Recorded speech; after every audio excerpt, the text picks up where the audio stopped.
Hi everyone, and welcome to the first episode of our new series, 7 Days Inside EMDR. I'm Kyle Lincoln, a counselor based in Salem, Massachusetts, specializing in trauma treatment, and so I'll be your guide through these 7 episodes. EMDR stands for eye movement, desensitization, and reprocessing. And over the next 7 weeks, we'll explore exactly what it is, who it's for, and what makes it so effective. Joining me is my co-host, Kellyn. I'm so glad to be back. I handle billing and marketing for Kyle's practice, and my role on this podcast is basically to ask questions, keep our conversation clear, and learn right alongside you guys. I learned a lot from our last series, and I'm really excited to dive into EMDR. Before we dive in, I want to share the vision for this series. I wanted to create a resource for 2 groups of people. First, for anyone who's simply curious about EMDR and wants to understand it better, and also for people who are already in EMDR, especially if you're in the early stages of it. My goal is to help you build a really solid foundation during phase 2 to prepare you for the deeper work of memory reprocessing that lies ahead. That's a really great goal. So it's part education, part support for the journey. So with that in mind, how is each episode going to be structured? That's a great question, and we were really intentional about this. Every episode will follow the same 3-part structure. In segment 1, right after the intro, we'll explore a central theme or through line, and today's through line is my own personal journey, how and why I came to practice EMDR in the first place. In segment 2, we'll introduce and translate one essential EMDR concept or word. I find that EMDR has its own language, and it's helpful to translate that for people that are new to EMDR. Today, we'll break down the term adaptive information processing, which is a model that EMDR is based off of. And in segment 3, we'll introduce and practice a hands-on phase 2 resourcing exercise. These are the foundational skills that help prepare you for memory work. Today's exercise is called the light stream technique. Alrighty, that's also exciting. A clear roadmap. So let's jump in.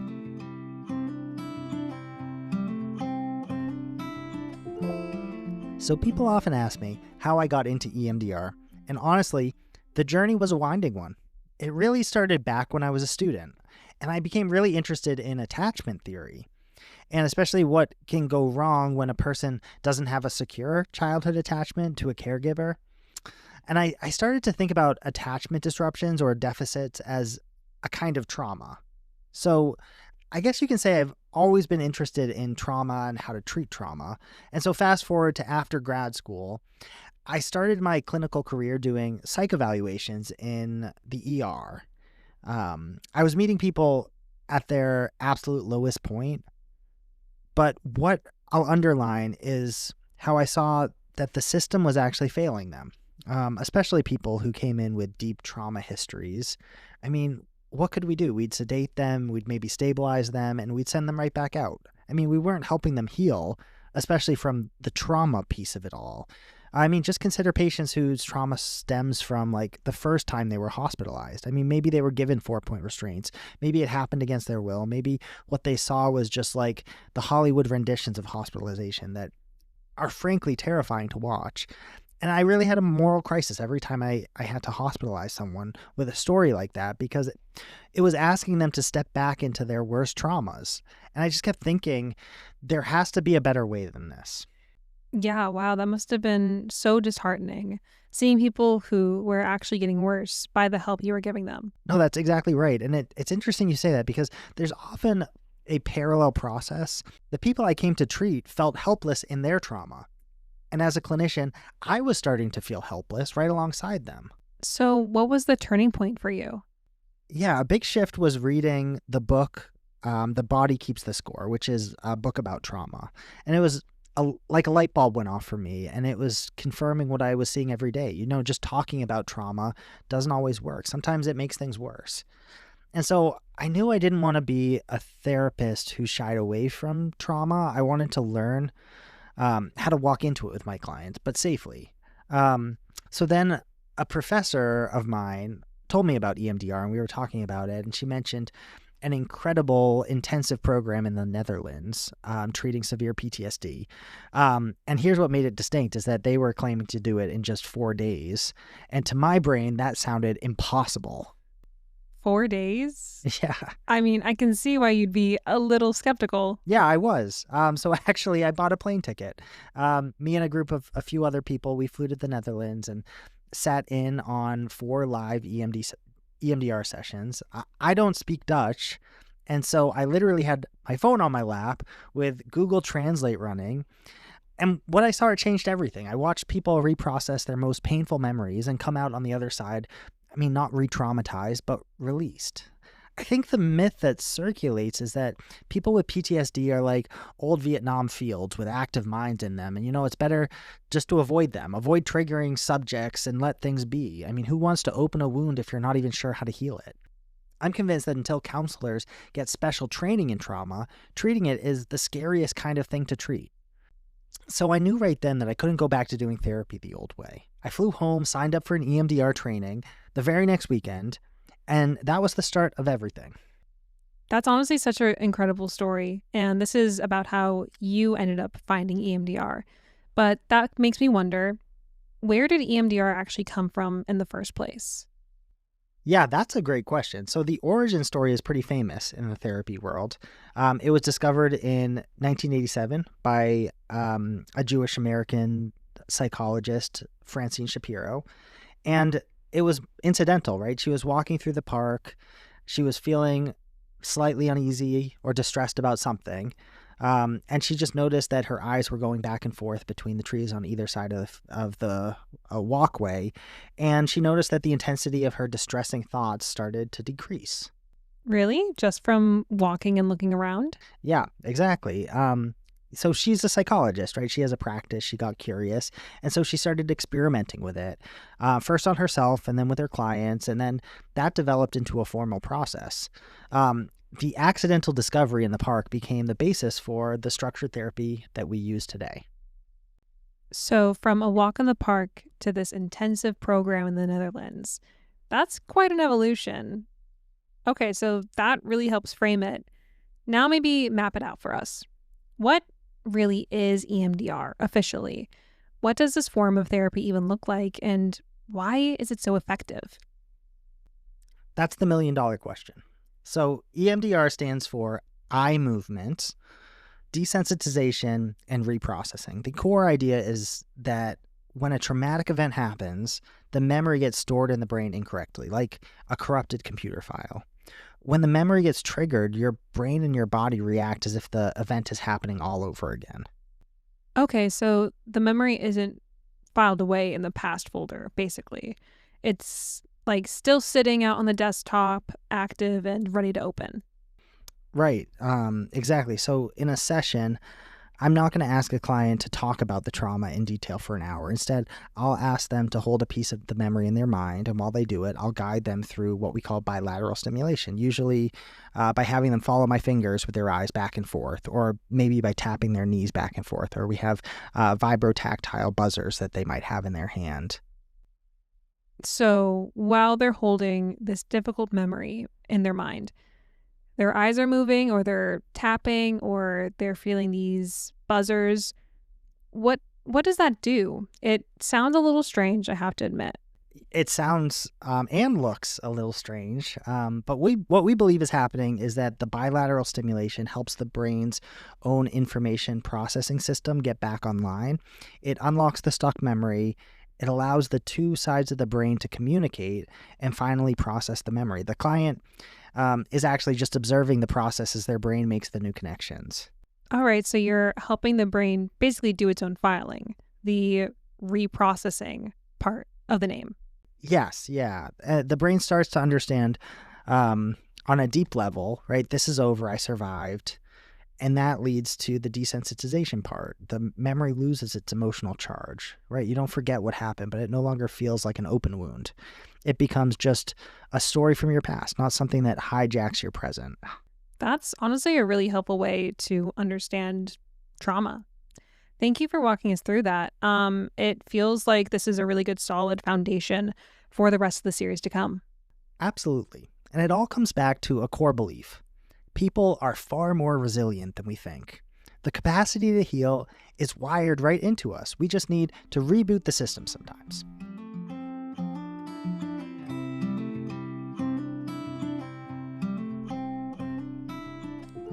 In every episode, we'll take a few minutes to introduce one essential concept that helps prepare you for EMDR reprocessing. That's phase 3 and onward. These are the building blocks of how EMDR works. And so today's concept is adaptive information processing, or the acronym is AIP. And that's the model EMDR is built on. Not gonna lie, that sounds kind of technical. So what does adaptive information processing even mean? Great question. So AIP is the model that guides EMDR therapy. It says that psychological healing happens when the brain is able to link a disturbing memory with more useful adaptive information. And that's what we mean by reprocessing. So, most of the time, the brain processes automatically. Like, you have a hard day, you talk to a friend, you get a good night's sleep, and your brain files memories away. You still remember it, but it no longer has emotional weight. According to the AIP model, the reason the brain is able to process something automatically is because it has used adaptive information along the way. Alrighty, so what exactly counts as adaptive information? Yeah, adaptive information can be anything really. Anything that helps your brain respond in a healthy, accurate, and flexible way. It might come from what someone says to you, or from something you've learned over time, or from a sense of meaning that settles into place. For example, after a disagreement with a friend, adaptive information might sound like, look, we were both tired, or, this doesn't mean the friendship is over. This sort of information, this adaptive information, helps your brain move on. Oh, okay. So let's say I got a flat tire on the highway. I'm pulled over and traffic's flying past. I'm panicking a little. If I'm trying to figure out what the adaptive information is in that moment, would it be something like, I can handle this, or help is coming, or even just, I know what to do next? Yeah, I think that kind of information helps your brain respond in a more regulated way. Even if in the moment you feel stuck and you're saying to yourself, I'm totally helpless, this is a disaster. Processing the memory later in light of adaptive information, like I'm safe now, that felt awful, but I got through it. It helps your brain file the memory away as something that's over and something that you handled effectively. Okay, but what happens when your brain doesn't have that? That's where things get stuck. If the experience is too intense, too fast, too confusing, there's no way to make sense of it, the brain holds on to it in a raw, unprocessed form. And the meanings that get attached to that moment might not be helpful. So instead of, I made a mistake, the brain might store, I ruin everything. Or instead of, I felt scared, it becomes, I'm never safe. And those are examples of perhaps maladaptive information, beliefs that feel true in the moment, but keep us stuck long after the moment has passed. We say EMDR uses the model of AIP because it brings up unprocessed memories and facilitates the processing to unstick those memories. So the information helps the brain finish the experience. Yeah, that's right. Okay, so like a disagreement with a coworker that felt really intense in the moment, but a few days later down the line, you're over it. And if you're over it, it's because of adaptive processing. Okay, yeah, I think I get it. So EMDR creates the conditions for your brain to finally do what it couldn't do in the moment. Process the memory and link it with more healthy, accurate, and flexible information. You said it better than I could have.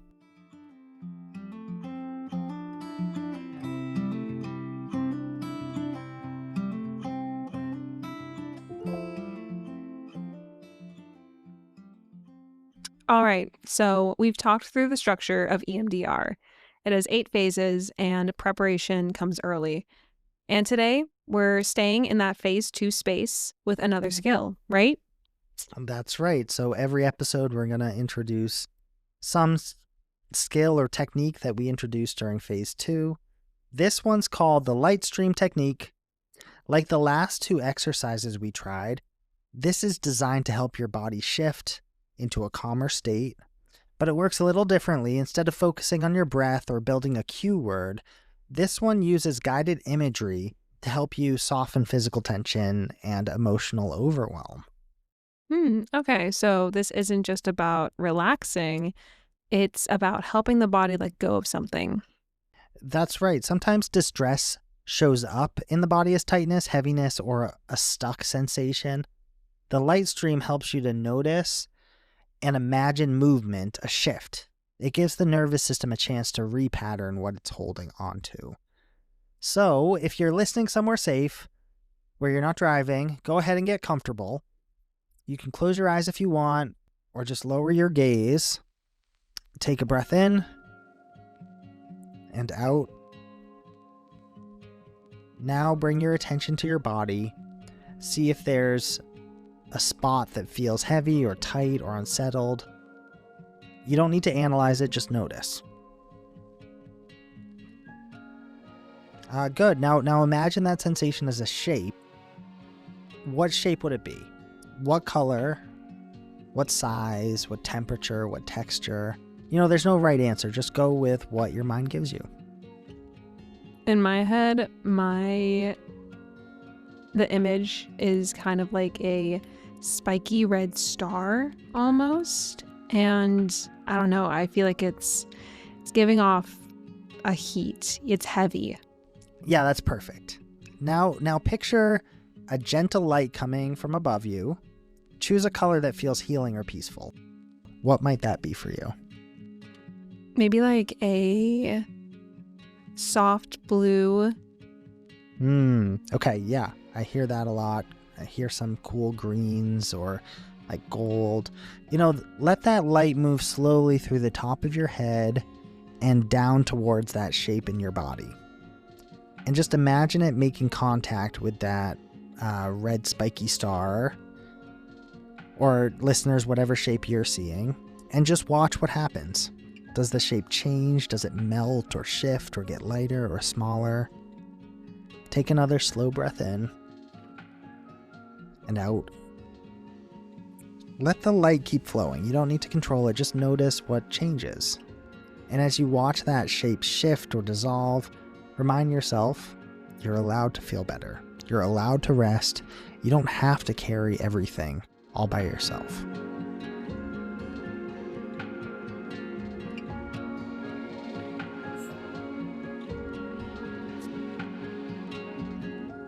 So when you're ready, bring your attention back to the room. Move your hands and your feet and take a look around.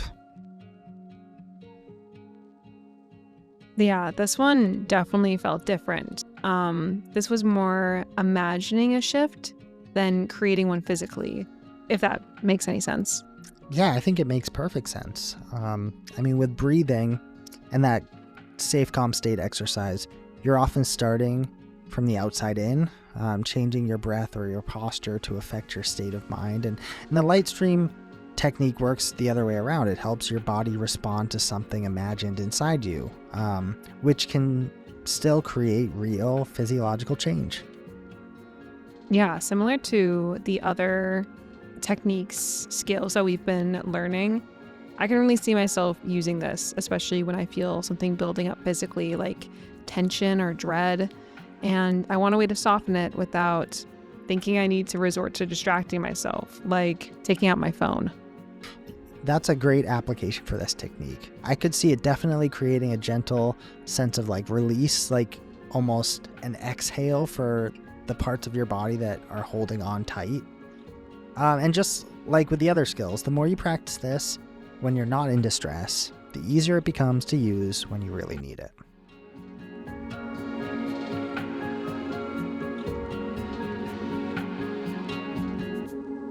So, Kyle, as we wrap up this first episode, can I ask something that's been on my mind this whole time? Why even go through trauma treatment at all? Trauma is really painful, so why stir things up? That's a really important question. And honestly, most people who have been through trauma are already survivors. They figured out how to live with it. But trauma has this way of showing up again and again when you're not expecting it. It steals energy. It keeps you on alert. You're always working, even when nothing's wrong.